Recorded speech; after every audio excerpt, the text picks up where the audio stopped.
सुबह नहा धोकर लक्ष्मी जी को पूजा के बाद ही आरोही का दिन शुरू होता था।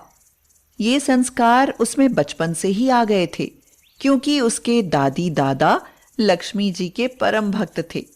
मगर आरोही के माता पिता के पास इतना समय ही नहीं था कि वो पूजा में अपना समय बर्बाद करें।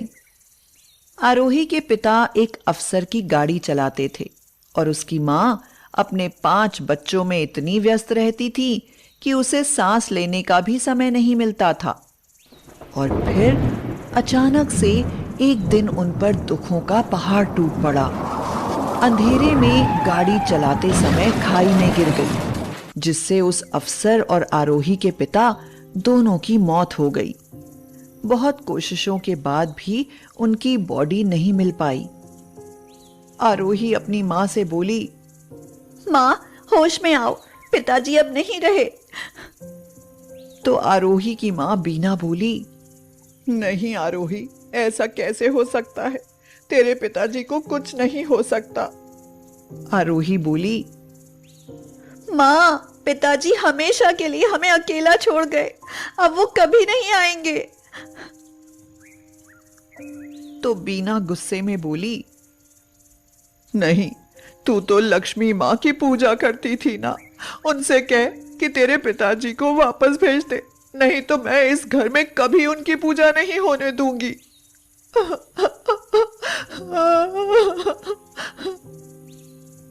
माँ, लक्ष्मी माँ भी आज मुझसे रूठ गई। मैंने बहुत प्रार्थना की मगर वो पिताजी को वापस नहीं लाई। दोनों माँ बेटी गले लगकर रोने लगी। आरोही सबसे बड़ी थी। 3 बहनें और 1 भाई, जिनकी जिम्मेदारी अब उसके ऊपर थी। थोड़ी बहुत मदद उसके पिता के मालिक से मिलती तो उनकी भी मौत हो गई। कुछ ही महीनों में उनके सारे पैसे खत्म हो गए। आरोही ने पूछा, माँ, क्या सोच रही हो? तो बीना बोली, अब सोचने के अलावा जिंदगी में रखा ही क्या है? जब तेरे पिताजी थे तो किसी चीज की फिक्र नहीं थी, और अब? माँ, इतनी चिंता करोगी तो पिताजी की आत्मा को दुख होगा। ज्यादा चिंता ना करो, सब ठीक हो जाएगा। माँ, कैसे ठीक होगा मेरी लाडो? घर में 1 पैसा नहीं है, कोई जमा पूंजी भी नहीं है, कैसे परवरिश करूंगी तुम्हारी?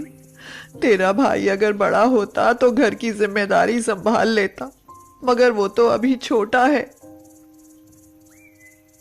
माँ, मैं हूं ना कोई हल जरूर निकालूंगी। शायद अब कुछ काम करना पड़े, फिर सब सही हो जाएगा। बेटी, काम करने के लिए पैसे भी तो चाहिए।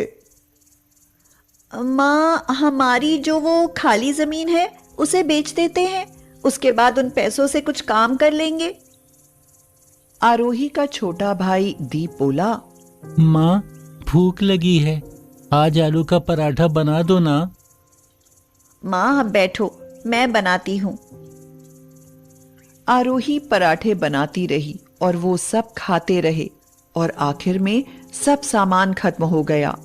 आरोही के लिए कुछ नहीं बचा। आरोही की बहन गुनगुन बोली, दीदी, एक पराठा और दो ना। तो आरोही ने कहा, अब तो आलू खत्म हो गए।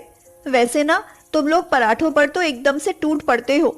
मैंने कितने सारे पराठे बनाए थे, लेकिन तुम्हारे लिए वो भी कम पड़ गए। तू पराठे बनाती ही इतने स्वादिष्ट है कि पेट भर जाए, मगर नियत नहीं भरती। तुम्हारे लिए तो लगता है कि एक ढाबा खोलना पड़ेगा। Great idea. तो माँ, मेरे लिए एक ढाबा खोल ही दो। तू कर पाएगी आरोही? आप चिंता मत करो, बस आप हमारी वह जमीन बेचकर पैसों का इंतजाम करो माँ, बाकी सब मैं कर लूंगी। बीना ने बहुत सोचा, फिर उसने फैसला लिया कि वह अपनी जमीन बेचकर एक ढाबा ही खोलेगी। आरोही ने शुरुआत एक छोटे से ढाबे से करी, जिसके मंदिर में बीना के मना करने के बाद भी आरोही ने लक्ष्मी जी की मूर्ति रखी। हे लक्ष्मी माँ, हमारी मदद करना। अगर लक्ष्मी माँ कहीं होती तो तेरे पिताजी को नहीं छीनती। लक्ष्मी माँ किसी का बुरा नहीं चाहती माँ। हे प्रिय, आरोही तुम्हारी इतनी भक्ति करती है, फिर तुमने उसके पिताजी को उससे क्यों छीना? हे नाथ, ये उसके पिता के कुछ कर्म थे जिनकी वजह से अपने परिवार से दूर हो गए, लेकिन मैं अपनी इस परम भक्त को कभी निराश नहीं होने दूंगी। तुम्हारी लीला तुम ही जानो, मगर उसकी माँ तो तुमसे नाराज है। हे नाथ, एक दिन वह भी मान जाएगी।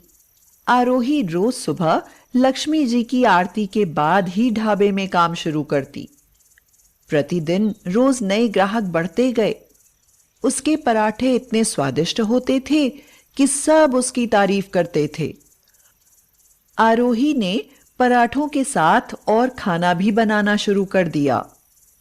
एक दिन आरोही ढाबे पर जा रही थी, तभी एक गरीब बूढ़ी विधवा स्त्री सड़क पार करती हुई गिर पड़ी। आरोही ने उसे उठाया और ढाबे पर ले आई। आरोही ने कहा, अम्मा, आप इतनी बुजुर्ग हो, फिर सड़क पर अकेले क्यों चल रही थी? आपके पैर में तो ये इतना बड़ा घाव है, खून भी बह रहा है। घर में कोई है नहीं क्या? कोई बात नहीं बेटी, अकेली हूँ, घर ही नहीं है, फुटपाथ पर रहती हूँ। भूख लगी थी इसलिए खाने की तलाश में जा रही हूँ। अम्मा, आप भूखी हो, मैं अभी खाना देती हूँ। आप पेट भरकर खाना खाइए और फुटपाथ पर रहने की जरूरत नहीं है। अब आप यहीं इसी ढाबे पर रहना। इस बदबू भरे गंदे से ढाबे में मैं कैसे रहूंगी? वैसे भी ये छोटा सा है। आरोही अम्मा की बात सुनकर हैरान थी। फुटपाथ पर लेटने वाली अम्मा को ये ढाबा इतना छोटा और गंदा लग रहा था। आरोही ने कहा, बाहर जो तखत पड़े हैं ना, मैं आपके लिए उन पर बिस्तर लगा दूंगी, फिर आप आराम से वहां सो जाना। अम्मा को वहां रहते हुए 1 महीना हो गया। आरोही उनके पैर की मरहम पट्टी करती, उन्हें खाना देती और रोज उनका बिस्तर लगाती। बीना ने उससे कहा, आरोही, तूने उन अम्मा को और यहाँ रख लिया। यहाँ तक उनका घाव भी खुद ही साफ करके पट्टी करती है।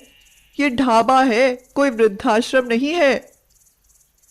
तो आरोही बोली, माँ, जिस दिन से अम्मा हमारे ढाबे पर आई है ना, उस दिन से ढाबे की आमदनी दुगनी हो गई है। पूरे दिन ग्राहक आते ही रहते हैं, जबकि पहले केवल 2-4 ग्राहक ही आते थे। हो सकता है ये लक्ष्मी माँ का रूप हो। तुझे तो सब में लक्ष्मी माँ दिखाई देती हैं। काश वो तेरे पिताजी को भी बचा पाती। तभी उनकी बातें सुनती हुई अम्मा वहां आ गई। वो बोली, आरोही, लगता है किसी बात से दुखी हो। तो आरोही ने कहा, कुछ नहीं अम्मा, माँ पिताजी को याद करती रहती हैं।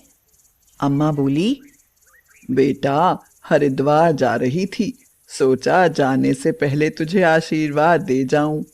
बच्ची, तूने मेरी बहुत सेवा की है। कुछ मांगना है तो मांग, तेरी इच्छा जरूर पूरी होगी। अम्मा, मेरा परिवार हमेशा खुश रहे, हमारा ढाबा एक दिन बहुत बड़ा ढाबा बने। इच्छा तो ये भी होती है कि पिताजी कहीं से जिंदा लौट कर आ जाएं, मगर सारी इच्छाएं कहाँ पूरी होती हैं अम्मा। तेरी सारी इच्छा पूरी होंगी बेटी। मैं बहुत खुशी से तुझे आशीर्वाद देकर जा रही हूँ। तू राज करेगी। आरोही के लाख रोकते हुए भी अम्मा वहां से चली गई। अगले दिन जब आरोही ढाबे पर गई तो देखा कि उसका छोटा सा ढाबा बहुत आलीशान ढाबा बन गया है। उसमें पूरा गोदाम और रसोई सामान से भरे पड़े हैं। थोड़ी देर में उसे उसके पिताजी आते दिखाई पड़े। आरोही और बीना एक दूसरे को देखते हुई हैरानी से बोली, ये सब क्या है? कहीं हम सपना तो नहीं देख रहे? पिताजी, आप जिंदा हो? तो पिताजी ने कहा, हाँ बेटी, गाड़ी खाई में गिरी जरूर थी, लेकिन मैं गाड़ी से निकलकर दूर कहीं झरने के बहते हुए पानी में जा गिरा था, जो मुझे बहाकर बहुत दूर ले गया। कुछ लोगों ने मुझे निकाल लिया, मैं बच गया। तभी तो तुम्हारे पास वापस आ गया हूं। गुनगुन और दीप ने बताया कि तुम दोनों ने ढाबा खोल लिया है। आरोही खुशी से रोती हुई बोली, देखो माँ, मैं कहती थी ना कि लक्ष्मी माँ हमारे साथ जरूर अच्छा करेंगी। बीना को फिर अम्मा की बातें याद आईं। वह बोली, आरोही, वो अम्मा जो आशीर्वाद देकर गई थी वो सब सच हो गए। शायद वही तेरी लक्ष्मी माँ थी। आरोही हाथ जोड़ते हुए बोली, लक्ष्मी माँ, जब मेरे लिए इतना किया तो मुझे दर्शन भी दे जाओ। मैं आ गई आरोही। मैं वही अम्मा थी जिसकी तुमने सेवा की। मैं तुमसे बहुत प्रसन्न हूं। देखो माँ, मेरी लक्ष्मी माँ। माँ, हम पर और हमारे ढाबे पर हमेशा अपनी कृपा बनाए रखना। तथास्तु पुत्री। और ये कहकर मां अंतर्ध्यान हो गईं और आरोही का जीवन खुशियों से भर गया।